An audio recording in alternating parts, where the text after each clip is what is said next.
Welcome to another episode of Erik Wait Whiskey Studies, and in this video, going to do a review of the Glen Garioch 12-year-old Highland single malt Scotch whiskey. But before I get into it, I'm going to tell you about the profile of Glen Garioch Distillery, their core range, and this whiskey.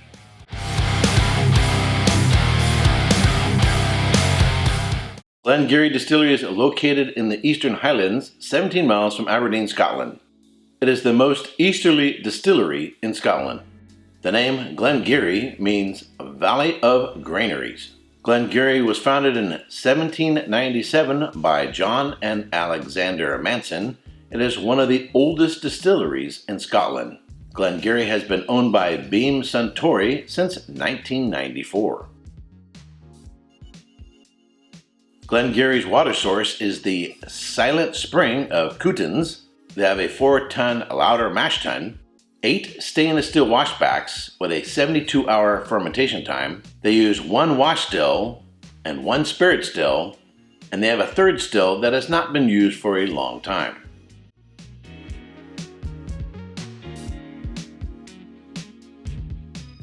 Glen Garioch Distillery will periodically release hand-selected individual batches of stock launched as single batch releases. Glen Garioch's core range. The Glen Garioch Founders Reserve Single Malt Scotch Whisky, aged in ex-bourbon and ex-sherry casks. It's a non-age statement, bottled at 48% alcohol by volume, and sells for about $57. The Glen Garioch 12-year-old Single Malt Scotch Whisky, aged for 12 years in ex-bourbon and ex-sherry casks, non-chill filtered, has natural color. It's bottled at 48% alcohol by volume, and sells for about $74 in my neighborhood. So this is a really intriguing whiskey. There are some whiskeys that I try and go, well, this is a really nice whiskey. I really like the quality of it, like the development of it. Wow, this is, a fantastic whiskey. But then there are some whiskeys that really make me stop and think and go much more analytical on them and make me curious, and I have more questions about it, maybe do a little bit more research on the distillery. And this is one of those whiskeys. The development on this whiskey, from the neck pour until it got down to, about here, has been huge. Peated whiskeys typically change a lot with aeration. Most whiskeys will open up a little bit. This one has dramatically changed from the neck pour down to just below the shoulder. When I first tried it, it had, I would say, a fairly intense smoky character to it. In fact, I was like, wait a minute. Is this peated? And I look at the bottle, I'm like, peat. No, I don't see any indication of peat. Then I go into the website and I look at the history of it. No, it's not peated. They used to do peated whiskey. Now, according to what I read online, they don't do peated whiskey anymore. So I was like, why am I getting this smokiness? And I thought, well, I started to doubt myself. Is there something wrong with my nose? Is there something wrong with me? Am I putting something in there that isn't actually in there? So I searched around, I read some reviews and so forth, and a lot of them made a comment about the smoky character of this whiskey. I thought, wow, did they change their malting? Are they now adding some peat and they just not put it on the label? It's not, what's going on here? But as I continued to try, over several days, try a little bit more and a little bit more, and as the whiskey started to open up more and more, I found the smokiness was somewhat dissipating and the sherry cask character was becoming much more prominent. So this happened when the first time I tried Bunnahabhain 12-year-old.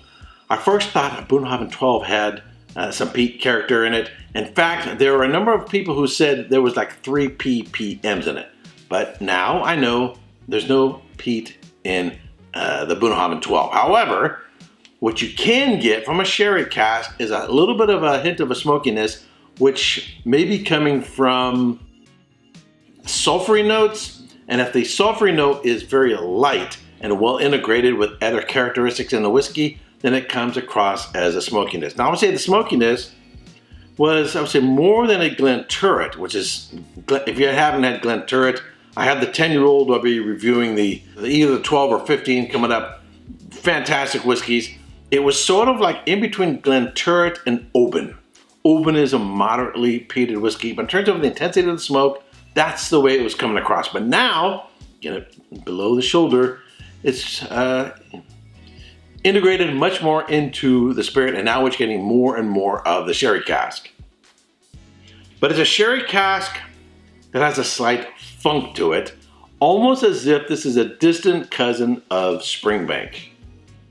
It smells very old school. If you've ever had the Springbank 15-year-old, I'm not saying it's like Springbank 15, I'm just saying it's like a distant cousin, as if they're somehow related. So it's got a very earthy, tarry, sherry note, more of it's very old school, a very old world style of sherry, like the Springbank 15-year-old. Dark, black fruit notes.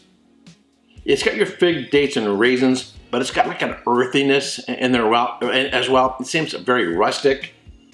It's a real nice spice, a little bit of black licorice, dark chocolate, caramel, vanilla. The fruit character is probably on like a grilled pear or canned pears. It's not fresh pear. It's more of a pear that's had some spice put on it. Definitely the black licorice showed up in there, or anise, chocolate, vanilla, maybe even a little bit of apricot, but it'd be more like an apricot jam, not fresh apricot, vanilla, and it just overall comes across as rustic and old school. I don't know how else to describe it other than it doesn't seem like some of the high production, pristine, super neat approach to making whiskeys. It's a little more rustic and old school, again, like Springbank. On the palate.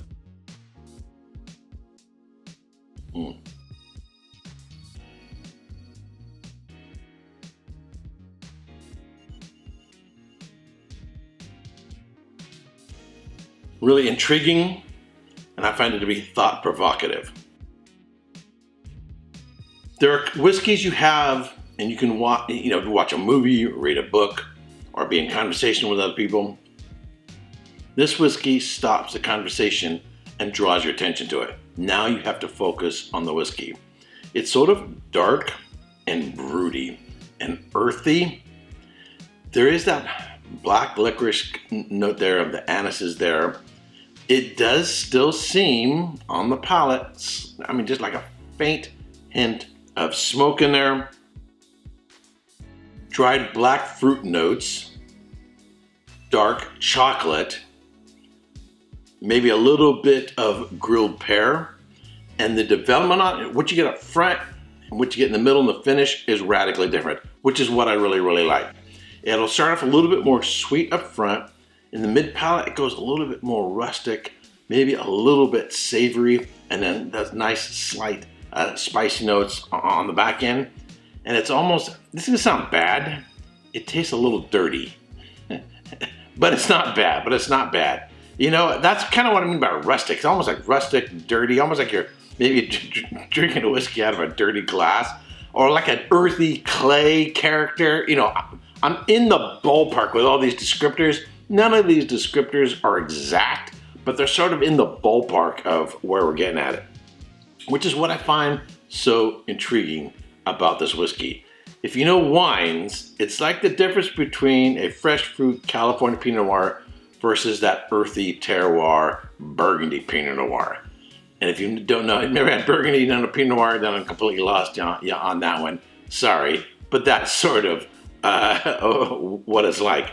I really, really like this whiskey. I think it's absolutely fantastic. Unfortunately, as you saw there in the notes, they don't have much of a core range, and these can be somewhat challenging to come by, but I'm going to give this a solid 90 points. I think it has the variation from the front, the middle, into the finish. It has a moderate length finish. If it had a longer finish, I would go even higher than that. And it's in the mid palate that a lot of that sort of earthy, rustic character shows up that I'm really, really enjoying. This is not I would say it's not a newbie's whiskey. If you're looking for fresh and lively and zingy and zesty and, you know, those kind of easy to approach, easy to understand whiskeys, then this is not for you. This is really a thinker's whiskey, someone who maybe has a little bit more experience, I think, and can appreciate what this whiskey has going for it. I had the opportunity to visit Glen Garioch Distillery when I was there in 2019, but it was the last tour of the day and they had like 50 people lined up to go in there, and I didn't want to be a part of all that.